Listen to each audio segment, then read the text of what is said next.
তাপবিদ্যুৎ কেন্দ্রের ছাই উপচে স্থানীয়দের উর্বর জমির ওপর স্তরে স্তরে জমা হয়েছে। ছায়ে ঢাকা পড়ে বন্ধ হয়ে গিয়েছে জমি।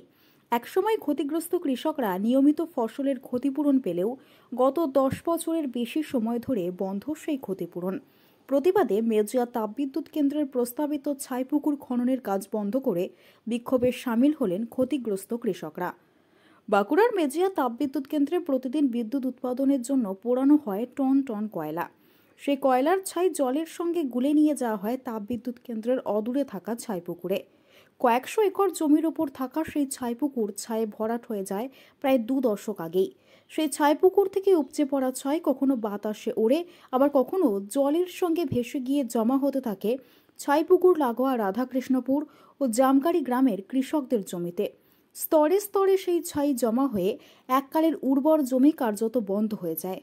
রোজি রুটি হারিয়ে দিশেহারা হয়ে পড়েন ওই গ্রামগুলির 119 জন কৃষিজীবী মানুষ। একসময় ক্ষতিগ্রস্ত কৃষকদের ফসলের ক্ষতিপূরণ বাবদ বছরের নির্দিষ্ট অঙ্কের টাকা দেওয়া হতো, কিন্তু 2014 সালের পর থেকে অজানা কারণে মেজিয়া তাপবিদ্যুৎ কেন্দ্র কর্তৃপক্ষ ক্ষতিগ্রস্ত কৃষকদের ক্ষতিপূরণ দেওয়া বন্ধ করে দেয়। তারপর থেকে 10 বছর কেটে গেছে, হাজার আবেদন নিবেদনেও সেই ক্ষতিপূরণ আর চালু হয়নি।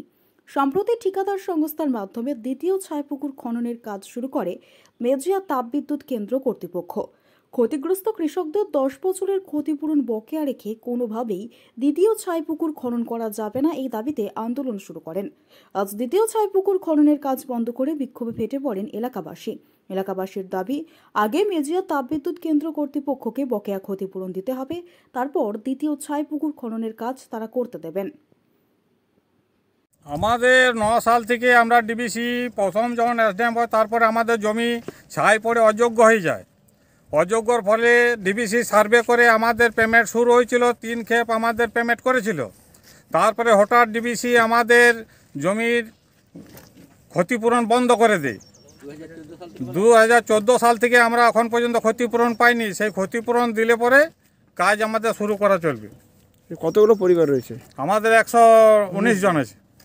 কি ক্ষতি হয়েছে আপনাদের? আমাদের জমি জায়গা সব অযোগ্য হয়ে গেছে, ছাইয়ের লোড হয়ে গেছে। ছাইয়ের যাতে আমাদের জায়গা চাষযোগ্য করে দেয়, সেই জন্য আমরা দাবি রেখেছি।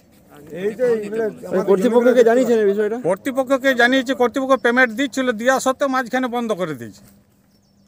তো কি বলছেন কর্তৃপক্ষ? কর্তৃপক্ষ কিছুই বলছেন, দেখবো কাজ হয়ে পরে দেখবো, পরে দেখছি এই করছি। 14 সাল থেকে আজকে তো 24 সাল হয়ে গেল, এখন পর্যন্ত খালি পুলিশ প্রশাসনের ধমক দেখায় আমাদের।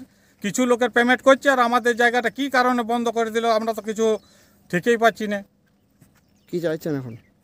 আমরা এখন চাইছি যাতে চেক আমাদের হাতে তুলে দেওয়া হয়, আর জমি যাতে চাষযোগ্য করে দেওয়া হয়, বাস এইটাই আমাদের ডিবিসির কাছে দাবি।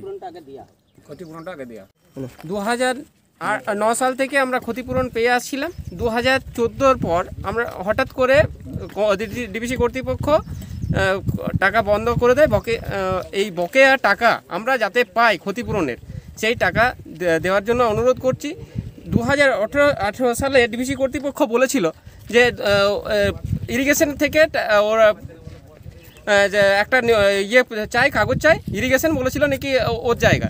তো সেক্ষেত্রে ইরিগেশন এবং ডিবিসি এবং আমাদের পাবলিক যৌথ কমিটি এবং ডিএম যৌথ কমিটিভাবে সার্ভে হয় 2020 মার্চে যে সার্ভেটা হয়, সেই মার্চের সার্ভের রিপোর্ট আমরা চাইছি, এবং সেই সার্ভে রিপোর্ট অনুযায়ী আমরা টাকা যেন পাই ক্ষতিপূরণের, সেই ব্যবস্থা করার জন্য আমরা অনুরোধ করছি। এবং ক্ষতিপূরণ যাতে পাই 2014 সাল থেকে, সেটা বারবার করে যেন অনুরোধ করছি। আমরা না খেতে পেয়ে মরে যাচ্ছি।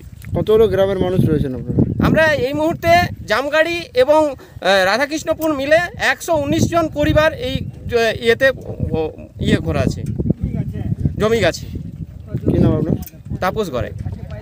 ডিবিসির ওই 2014 সাল থেকে যে ক্ষতিপূরণ পাই নাই, অনেক ফ্যামিলির 2-1টা লোক মারাও গেছে, যার জন্যে আজকে ডিবিসিকে আমরা পেয়েছি। এখানে ওরা কাজ করছে, আমরা ওই কাজ বন্ধ করে রেখেছি। যতক্ষণ না আমাদের টাকা দেবে ততক্ষণ কাজ বন্ধ থাকবে। তাতে আমাদেরকে যদি এখানে ডাম্পার চাপা দিয়ে মেরে দেয়, তাও আমরা মরে যাব, তবু ছাড়বো না। কতগুলো পরিবার আপনারা ক্ষতিগ্রস্ত হয়েছেন? 119 জন। কি চাইছেন এখন? এখন আমরা ক্ষতিপূরণ চাইছি। কি নাম আপনার? আমার নাম প্রবোধ গৌরাই।